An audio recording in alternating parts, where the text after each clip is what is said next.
Okay, so is Upwork worth it in 2024? If you haven't pulled the plug yet and got started with your Upwork career and you're wondering whether or not it's worth it for you, this is for you. I think these types of videos should be provided and updated, frequently because the platform is always being updated. There's always more and more people going on Upwork over time. So the expectations are just always changing. So in this video, I'm going to talk about what the expectations are and what you should sort of expect when starting your career on Upwork.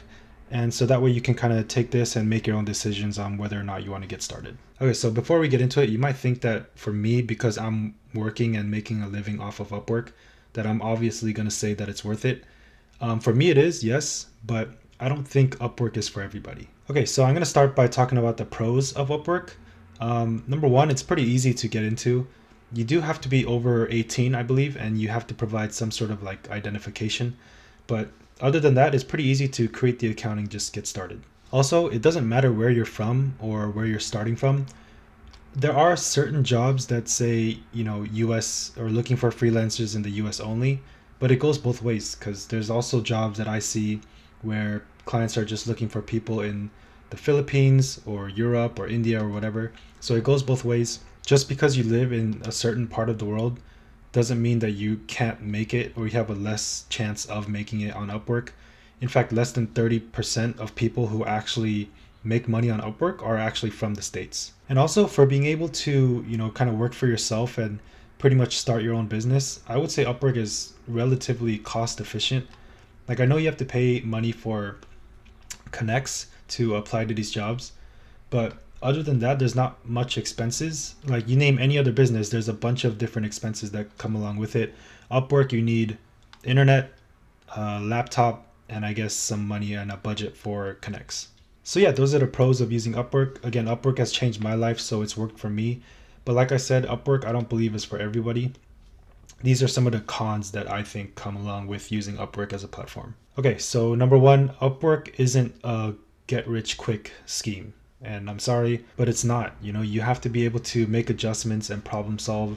You're working for yourself. You're essentially making your own business.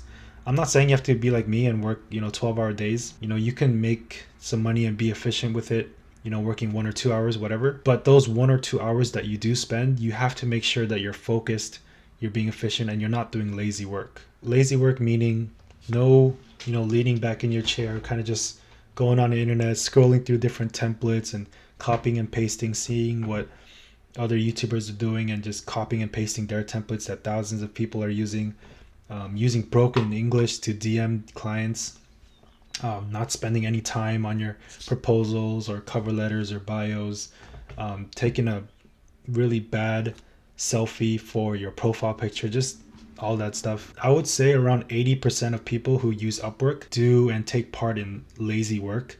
And that's pretty much why 80% of people on Upwork don't make a single dollar. Now, I'm not saying you have to be perfect from the get go, but you have to be willing to make adjustments and be efficient with the time that you're spending. Adjustments to your profile, your bio, your cover letters, your portfolios, your proposals.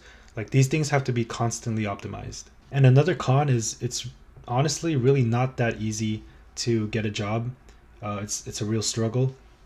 For me, I got pretty lucky and I was able to sign my first client in the first 3 days of me sending out proposals. But even after that, like my second and third client took a lot longer to get. And even now, I would say based off of the proportion of proposals that I do send, like if I send 10 proposals, 8 of them just like get ignored. 2 or 3 maybe will respond. And then out of those 2 or 3, I would say maybe one will actually become a paying client. And that's me, with an established profile. I've been on Upwork for about a year now. So for someone just starting out, it's going to be hard. It's going to be tough. I'm not going to sit here and say it's going to be, a perfect process. Everything's going to be smooth and easy. I think if you're deciding or wondering whether or not you should get started on Upwork, I think the best thing you could do first is to just ask yourself, are you willing to, deal with all the hardships that's going to come? Are you willing to deal with all the stress and the problems and the issues that you're going to have to deal with? Because if you're not, honestly, you're just better off not starting. So just a couple stress points that you're going to have to go through if you get started so that you can know what to expect. Lack of responses from clients who you sent a proposal to.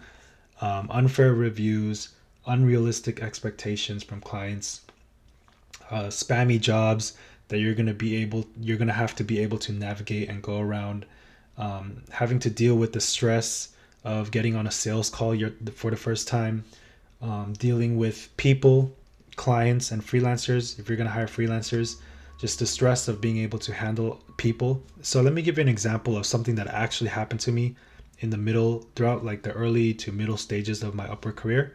So I signed this one client. She created the contract and then she sent me an invite to a channel where it would just be me, her, and then her boss. So I never met the boss. I didn't know, who he was. I was just talking with the sales representative, or the marketing director or whatever. And then once we got the contract set up, she sent me an invite to a group chat with her, me, and then her boss. So as soon as I got the invite to the channel, as soon as we got introductions out the way, I sent a message saying, in order for me to get started, please send me all the footage that you have, the files that you have, logos, guidelines, whatever, things like that, so I can get started. And everything was good. Like they said okay, and they told me like give me a couple days so I can, organize all the files, and then I can get that sent to you. So I said okay, cool. And then 3 days went by, 4 days went by, no response. So after the fourth day, I sent a message saying, wanted to do a quick follow up on if you had the files for me. And they said, yeah, we're working on it. We've been really busy. Just give me a couple days and I can get it over to you. And then after a week, it took a week for them to give me all the files. After a week, I received all the files. I said, cool, let me get started on the content. So after I received the files that it took a week to get from the client, it took me 3 days to actually create the first batch of content and send it over to the client for approval. There was a bit of back and forth. The client said, oh, we'd like some adjustments here, some adjustments there. And ultimately it took 5 days total after, I got sent the files. So I received the files, 3 days to create the content, sent it over for approval, bit of back and forth on revisions, things like that. So in total 5 days after, to where, we actually got started scheduling out the content and the posts for the client. Okay, so I thought at this point, so far so good, right? No issues whatsoever. Communication is good. We're getting things rolling. And on that 5th day, we actually sent out the first post. But as soon as that first post went out, I started to get messages from this boss or this client, saying, how come, like he started yelling at me, all caps in text in our chat, like, or it's been 2 weeks already since we got started and we only have one post that went out in our pages or to our accounts. And I was like I was confused. I was like, what's going on? Like, is this some kind of joke or something? Like, what did I do wrong? So I told him like the reason why it took us 2 weeks is because one, it took you a week to actually give me the stuff that I needed, and then I gave you everything, all the posts after 3 days. There were a couple revisions. So in total it was 5 days from when I received the content, and we're getting started now. Like we just posted, all we did was post one post. We have a bunch of posts that were approved. So we have good systems going. Like now is like the time that we're getting the ball rolling. And then he started to get upset and tell me that I shouldn't be giving him attitude. And I was like, I didn't give you attitude. I was just telling you what the reason why it took 2 weeks. And he said, no, you shouldn't be doing this. He started saying like, oh, I don't know how long you've been freelancing, but this is not how you handle clients. You need to go about this with the customer is always right approach. And at this point, like I was confused. I was starting to get, a bit upset. Like I felt like it felt unfair, but I couldn't really do anything because this client was this was a contract that we took on Upwork. All it takes is just this client to end the contract and give me one bad review. And I know how much a bad review can hurt your Upwork profile. So I didn't want that. So for me, it wasn't really worth it to kind of just go back and forth with the client and try to prove him wrong. So I was just like, okay, let me just apologize. I don't know why I'm apologizing, but let me just do it to get it over with and kind of calm him down.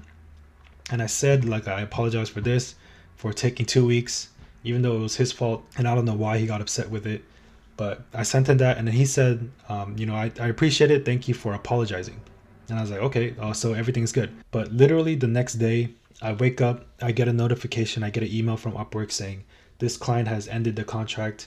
And, I check it out, and they left me a 1-star review. You can literally go on my profile and see the review for yourself. They didn't even leave a comment, so they couldn't even tell Upwork what was wrong or what went wrong. or what I did wrong, because I didn't do anything wrong. They just ended the contract out of spite and left me a 1-star review. Completely unfair, completely unjust, and I just had to deal with the repercussions. And one piece of advice, something that I learned from that experience, is I learned to just understand that it's not worth it, and just give the client what he or she wants. Like trust me, it's not worth it to try to prove the client wrong. It's best to just give them what they want. They don't want somebody who argues back with facts. They would just want somebody who they can just give them problems, and you just go, yes, I can fix it, or sure, let me work on it, let me improve. That's what clients want. And after that situation, yeah, it sucked, but I was able to learn from it. And you'll notice if you check out my profile again that ever since that 1-star review, I've never gotten another 1-star review ever, because I learned how to manage clients and deal with people better, and kind of just give the clients what they want. So yeah, it happened to me, it sucked, but I learned from it. So take all this information and decide for yourself whether or not this is something that you can handle. If you go into this not really knowing what to expect, you can get caught off guard pretty easily, and that could end up hurting you.